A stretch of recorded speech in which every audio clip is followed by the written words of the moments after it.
Nah, di rezim sekarang sebenarnya kalau kita lihat, tadi Bang Emmanuel kan yang bilang rezim sebelumnya ugal-ugalan. Nah, bajingan yang sebelumnya yang sekarang anaknya jadi wapres. Tapi Nah, ini menurut saya tetap yang terbaik. Nah, itu lain soal Bang. Bagaimana kemudian konstitusi diotak-atik oleh pamannya. Ini kan noda yang sebenarnya amat sulit dihilangkan. Bismillah, assalamualaikum guys, berjumpa lagi di channel Jurnal Terupdate. Kali ini Noel disekakmat oleh Iqbal Ramadan, putra dari Jenderal Murdiono, yang sudah tahu kalau putusan MK Paman Usman Gibran itu telah melanggar etik berat, tapi masih saja dibela oleh Noel guys. Ya tak perlu berlama-lama, langsung saja kita simak bersama-sama video ini guys. Bismillah. Pertama, kita harus menyadari bahwa kita baru memasuki 3 bulan pertama dari pemerintahan Presiden Prabowo. Masih ada 57 bulan lagi ke depan, selama periode total 60 bulan, 5 tahun ke depan. Ini adalah momen di mana kita harus memupuk satu optimisme, kedua adalah kekompakan bahu-membahu mensukseskan program-program unggulan daripada Presiden Prabowo. Bapak Ibu, kita akan memiliki program-program yang ditujukan untuk membangun kualitas sumber daya manusia kita 10, 15, 20 tahun lagi ke depan melalui program makan bergizi gratis.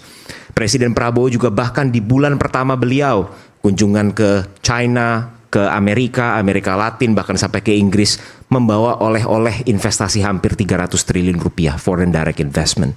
Investasi ini nanti akan kemana-mana. Ini bisa membuka industri-industri baru, lapangan-lapangan pekerjaan baru yang memiliki gaji yang jauh lebih tinggi. Investasi ini juga akan dapat memboost net ekspor kita.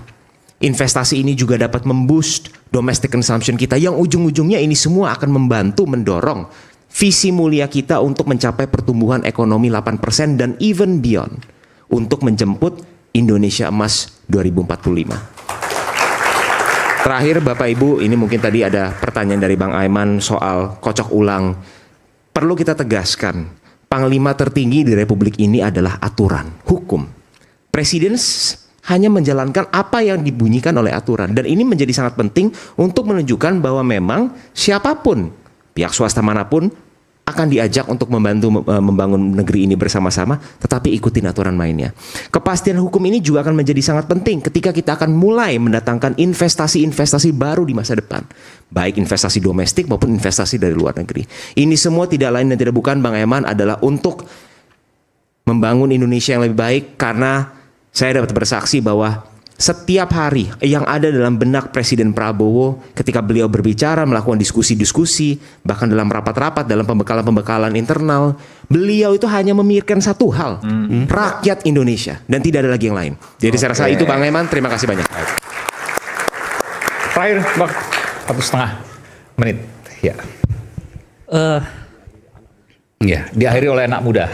Okay. Pertama ini ya, tadi sih kalau kita lihat bersama-sama apa yang disampaikan banyak yang sangat baik. Tapi kan kita harus kemudian melihat apa pasca 3 bulan ini, atau apa setelah 100 hari ini. Apakah kemudian diwujudkan gitu dalam bentuk yang nyata, atau ya tidak beda jauh gitu dengan rezim sebelumnya. Kita kan dapat melihat gitu bagaimana kemudian rezim sebelumnya dengan gamblangnya, tadi kata Bang Emmanuel, ugal-ugalan. Nah, di rezim sekarang sebenarnya kalau kita lihat, tadi Bang Emmanuel kan yang bilang rezim sebelumnya ugal-ugalan. Nah, Bajingan gue bilang main. nah, yang jadi aktivis itu kasarnya. Nah, yang sebelumnya yang sekarang anaknya jadi wapres. Tapi Nah, presidennya menurut saya tetap yang terbaik. nah itu lain soal, Bang. Pak Tapi Jokowi yang begini, terbaik. tapi begini mau Beliau punya catatan sejarah yang dimana pun pemimpinnya tidak mampu melakukannya. Baik, Walaupun gimana pun saya objektif, harus melihat pada posisinya. ya baik, itu lain soal. Betul. Itu lain. Rezimnya ugal-ugalan deh, presiden yang terbaik. Iya. Oke. Ya baik. Ugal-ugalan, menterinya maling, copet, iya, maling dan copet. Ini saya ngomong, saya nggak bakal mau minta maaf. Dan itu terbukti, ada petugas partai yang nyopet bansos. Dan yang berani teriak hukuman mati cuma saya saat itu. Dan itu fakta.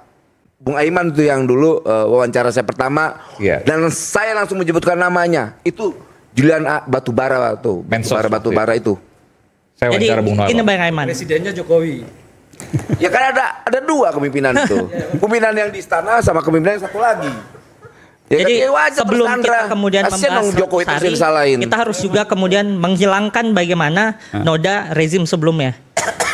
Ini kan putusan MK kok pasti jadi perdebatan yang sangat panjangan. Bagaimana kemudian konstitusi diotak-atik oleh pamannya, kemudian pamannya memiliki kepentingan pastinya agar keponakannya atau pada saat itu anaknya Presiden Jokowi kemudian menjadi wakil presiden. Ini kan noda yang sebenarnya amat sulit dihilangkan. Jadi kalau tadi Bang Yanuar bilang harus ada kocok ulang swasta, kalau aku menurutku kocok ulang elit dan menteri-menteri yang masih bekas dari rezim sebelumnya. Oke. Kalau tadi kata Bang Emmanuel kan banyak yang maling. Masih ada gak Bang yang maling? Ya, kamu yang lihat tuh sebagai anak muda. Kan ini perdebatan yang kemudian panjangan. Ini jadi sebenarnya Baik. harusnya Bang Emmanuel kemudian yang memberikan bocoran. Prabowo sudah mengingatkan, jangan sampai kalian kirim di kabinet nanti itu para pencopet APBN dan APBD. Dia tegas tuh bos. Jadi kalau kau tahunya lagi nanti lihat aja nanti. Ini presidennya galak, Kapolrinya galak, Jaksa Agungnya galak. Berapa hakim yang kemarin kurang gimana Pak Prabowo itu dilempar kotoran dengan hakim-hakim yang mengkhianati cita-cita Pak Prabowo. Kalau Kapolri galak aku mungkin setuju, tapi Belum ada sejarahnya Enggak, di eranya Pak Sigit Kapolri sekarang bikinin namanya Des Tenaga Kerjaannya. Artinya itu bicara tentang keberpihakan terhadap buruh. Kau konsen terhadap buruh kan? Ya, tapi Kau konsen terhadap buruh kan? Ya, Nah, kasih saya harusnya kau yang aktivis buruh ini mendukung gagasan Kapolri. Oke. bentar. Karena itu ada Des Tenaga Kerjaan yang tidak ada Tapi di pernah terjadi sebelum-sebelumnya. Tapi di era Kapolri, Sigit, nggak pernah ada seorang propam membunuh anak buahnya. Dan itu Ditangkap banyak nggak? terjadi. Ditangkap nggak? Ditindak Tapi nggak? tidak pernah terjadi reformasi Polri. Ditindak nggak? Masih terjadi banyak pembunuhan yang dilakukan oleh Polri. Ginda, Iya, jangankan Polri Polri yang begitu besar, dalam keluarga kita aja yang cuma 9 orang, ada nggak dari 9 orang yang nyasar berbuat jahat? Ada nggak? Enggak, ini kan Kau tak usah ngomong yang lembaga Jadi besar kunci adalah di proses hukum atau Ini- tidak. Itu yang menjadi penting. Itu di Ada proses proses hukumnya. hukuman terjadi keberulangan, Anda Bang. menikmati berita-berita tentang sesuatu yang tidak tepat dilakukan oleh apa yang disebut oknum kepolisian. Apakah Anda mau berbicara bahwa itu bersifat oknum? Gimana coba? Banyak, maksudnya banyak yang melakukan seperti Jadi, banyak. Nah, persoalan apa yang tindak atau disebutkan oleh- tidak? Itu Bukan soal- tradisi di Orde itu Baru. bukan hanya soal Jangankan level penindakan. jenderal, level sersan aja jarang mau Itu dihukum. tidak hanya soal penindakan. Ini di Bu. eranya Bagaimana Pak Prabowo, Kapolri di eranya kita Pak yang Sigit, sekarang ini? ada seorang jenderal di Oke guys, jadi sangat seru sekali ya. Iqbal Ramadan ini memang mahasiswa yang kritis, cerdas, dan sangat berani. Dia merupakan anak dari Jenderal Murdiono, mantan menteri di era Presiden Soeharto, dan ibunya artis penyanyi Majida Mokhtar. Jadi seorang wakil menteri itu harusnya tegak lurus kepada presiden karena dia pembantu presiden. Jadi tidak usah terlalu ngotot untuk membela orang yang sudah bukan lagi presiden. Tadi juga sempat terpancing bilang bajingan, kan sangat kurang etis apalagi disiarkan di stasiun televisi. Kadang berpikir narasumber seperti ini kok masih diundang ya guys. Selain itu soal mengotak-ngatik keputusan MK ini harusnya tidak dibantah oleh Bang Noel karena MK telah menyatakan bahwa Anwar Usman telah dinyatakan melanggar etik berat dalam mengambil keputusan yang menjadi jalan Gibran bisa maju Pilpres.